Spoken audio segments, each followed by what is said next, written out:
You might have heard of a little language called Python, but you might not know where to get started to learning for it. So I'm here to tell you that Python for Beginners, Concise and Practical, is exactly where you want to be.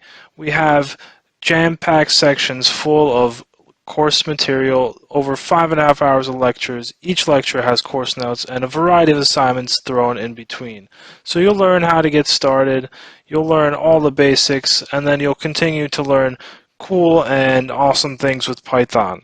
So I want you to come here and learn everything I have to teach you. I want to make sure that you know as much as possible. I am a software engineer and analyst. I've been using Python for many years. I've used it on a variety of projects, including deep learning to classify cancer cells and text-based analytics. So if you want to learn and try to make applications in Python like I do, come take my course and I'll do my best to teach you from start to finish.